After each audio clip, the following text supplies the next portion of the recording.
Hi, YouTube family. This is Tracy coming to you from my week 3 post-duodenal switch surgery. I had surgery on January 24th at Centara Medical Center with the wonderful Dr. Rezvani from Blue Point Medical Associates.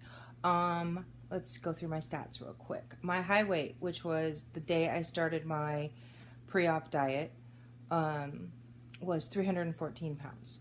My surgery weight on the 24th of January was 297.7 pounds. Nope, 297.4 pounds. If I'm looking over here, it's because that's where my notes are. 1 week after surgery, I was at 291 pounds. 2 weeks, I really don't know, and I'll go over that why that is later. And then today when I weighed in at 278.7. Which means I've lost, since my high, I've lost 35.3 pounds. Since surgery, I've lost 18.7 pounds, and since week 1, I've lost 12.3 pounds. So, yeah, let's just cover what happened in week 2. And I can't seem to do anything about the glare on my glasses, but I can't read anything without them, so sorry. Week 2, I had major issues with my drain. It was actually the Saturday before my 2 week, and my surgery was on a Tuesday, so it was about a week and a half out. My drain shifted. My body, from what my surgeon said, tried to push it out. The problem is, of course, that the drain is like kind of stitched into place. It's held in place, otherwise it would fall out on its own. So that happened on Saturday night. On Sunday, so that would be Super Bowl Sunday. I was just in pain all day. I finally gave in at about 5 o'clock and called my surgeon's office. And my surgeon called me right back, because of course you get the service on a weekend. But he called me right back. No impatience, nothing. He's such a wonderful doctor. Scheduled me to come in on Monday and to have it taken out. So he took it out on Monday, said it looked okay, that yeah, the entire abdominal muscle was irritated from it, and after he removed it that afternoon, it felt much, much better. A friend had actually had to take me because my husband had a meeting that he could not reschedule, and so a friend of ours took me over. So yeah, he even said, "You look so much better, you're moving so much better now that thing's out," and I'm like, "It's great." Tuesday morning I woke up and I was trying to throw up. I was, seriously, if I hadn't just had this surgery, I would have thought I was having a heart attack.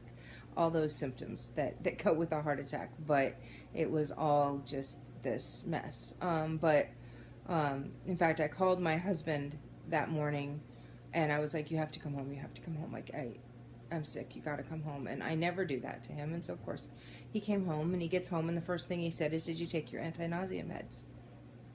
And I looked him straight in the face and went, "What anti-nausea meds?" Having completely forgotten that I have these wonderful little pills that melt on my tongue that the doctor gave me, that the surgeon gave me, in case I had nausea, because they don't want you to throw up. And so I took those. I fell asleep, in the combination between the anti-nausea medication and him being here, I felt better. So Wednesday, in my, great whatever, I decided that I would go back to work. I only work 5-hour shifts, so I figured, and this was a split one, meaning I had a 30-minute break in the middle, so I worked about two and a half hours. I had my split. I worked 2.5 hours. But I came home feeling like I'd ran a marathon. I was just exhausted. And on top of that, when I got home, my husband was looking at, the spot where the drain one was just irritating the hell out of me, so he very carefully removed the bandage and discharged. Not good discharge. I'm just going to leave it there. Y'all know what I mean. And also very red. And so, again, I called my surgeon, and he told me to get as much of the discharge out of it as I could, and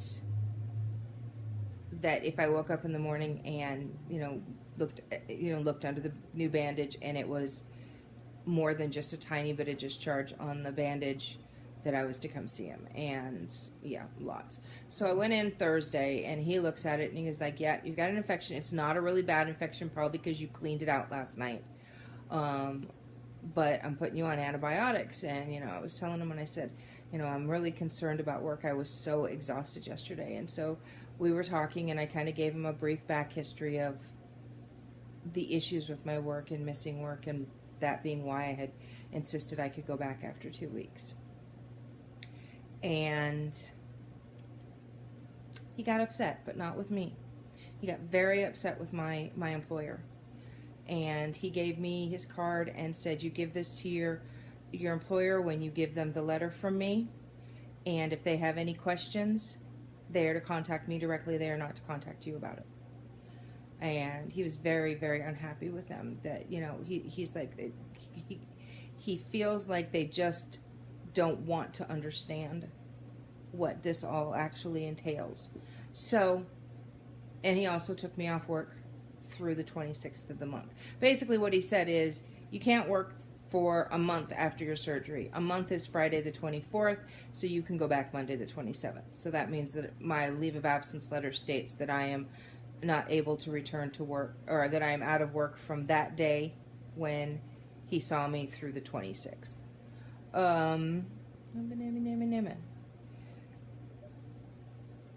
My husband was ecstatic that I had been pulled off work again because he didn't feel like I should be back at work. But even more, he was far too happy to take that letter into my boss and hand it to her and basically just walk out.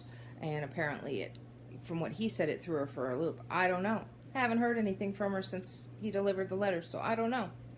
I guess I'll find out when I go back to work, which will actually be on the 28th because I don't work on Mondays. Okay, so that was week 2. That is why there is no weigh-in. I will say this, most of last week when I would step on the scale, and yeah, I'm a daily weigher, yeah, I know I shouldn't do that, yada, yada, yada. I'm going to do it anyways, so don't waste your breath. Most of last week when I would step on the scale, I was weighing in at 280, which means that, you know, I went from all liquids to mushy foods last week. We all know that means you can stall. So, but I still managed to lose, what is that? Let me look at my notes. 1.3 pounds, 2.3 pounds, something like that. I don't know. So I'm happy with that. I'm happy with the overall weight loss right now. You can see it. I know you can see it in my face. My clothes that I normally would wear and, you know, do that whole, you put your hands in it and stretch it out before you pull it over your head. I know many of you know exactly what I'm talking about. I don't have to do that. And that includes the shirt I'm wearing right now, which before was always snug around my stomach and made me feel self-conscious. I just tug it down and it's loose around my tummy. So that is, those are nice little NSVs. As I said, I moved on to the mushy/soft food stage. My surgeon's office, my nutritionist, does not separate mushy and soft foods. I, have never been so happy to have a scrambled egg in my life. That was the one thing that was encouraging to the surgeon when he saw me last week, was that I was not having trouble eating. I did discover they say 4 tablespoons of food. That's what your serving is. You're supposed to measure it out. Don't let your sleeve, pouch, whatever be your measuring cup. And so I was measuring out 4 tablespoons and it was too much.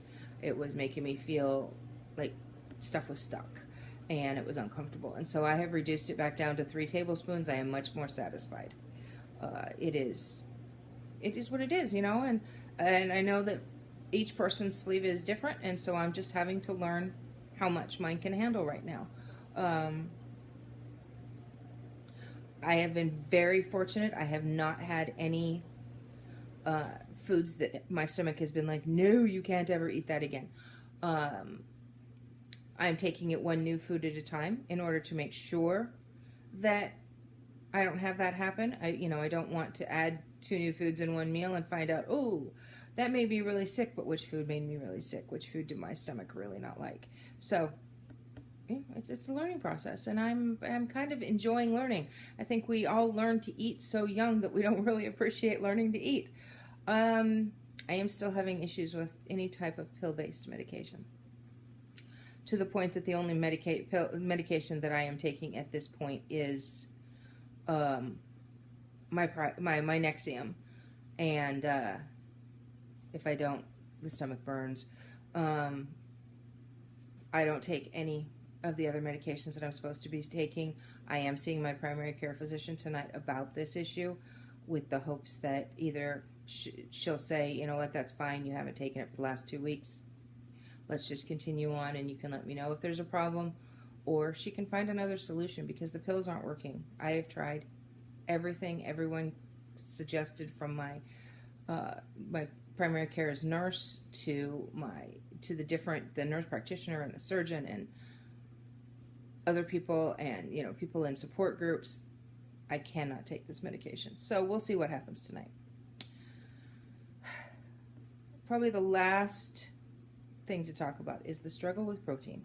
I know protein is important. Protein first, always. I always, when I eat my meals, protein is always the first thing I eat. And if I, manage to get down something else with it, some fruit or whatever, that's awesome. But it's not always going to happen. My nutritionists, the way that the nutritionists in my surgeon's office work it is you have 3 meals, breakfast, lunch, and dinner, and then you're supposed to have 2 snacks in between that are supposed to be, that's where you get your protein supplements on top of what you get with your meals. And they want women to have 40 to 50, grams, I think, of protein between those 2 supplements. And I'm really struggling with that. I'm hating the shakes, the drinks, anything like that. So I need to come up with something that's like, well, what I made yesterday was I took a teaspoon of protein, or 2 teaspoons, although today I think I'm going to do 1, 2 teaspoons of peanut butter, and I put a scoop of protein powder in it, mixed it. It basically makes this like nougat consistency, which I really enjoyed. So makes kind of like a peanut butter protein ball. And so, I'm looking for something that's going to be like that, that's going to be that size. I don't want a big snack, but I need something that's got a real protein punch. Any suggestions that you guys can have along that line are appreciated. One thing I think I am going to try is somebody suggested cheesecake, for sugar-free cheesecake Jell-O made with Premier Protein. And you can, it gives you like 12.5 grams or something like that. 12 grams per serving of protein. So I may try that, but still that's not, if I'm trying to get 40 to 50 just from the supplements, that's not very much. So it's a struggle, and it's one that I'm working very hard because I understand the importance of it. I still have things that are healing, including that stupid drain. So hopefully I can get there. I bet, it's only 3 weeks out. I am at the beginning of, a lifelong journey. So, I can't do many shout outs as I'm basically behind on videos, and when I am getting a chance, I'm sorry if I'm not commenting. I know that sucks that I should be commenting, but the last week or so has been pretty rough. I'm finally starting to feel semi-human again, and so I'm taking it day by day. I'm not overexerting myself, trying to make sure that I'm walking and moving around more and more every single day, working my way up to that 2 miles that I need to be walking, which of course I'm nowhere near right now. But I know that for my body and for my spirits, it's better. But yeah, I'm hanging in there, and so y'all hang in there too. Remember, one day at a time. If you screw up today, tomorrow's a new day, and we can do this. Y'all take care. Bye bye.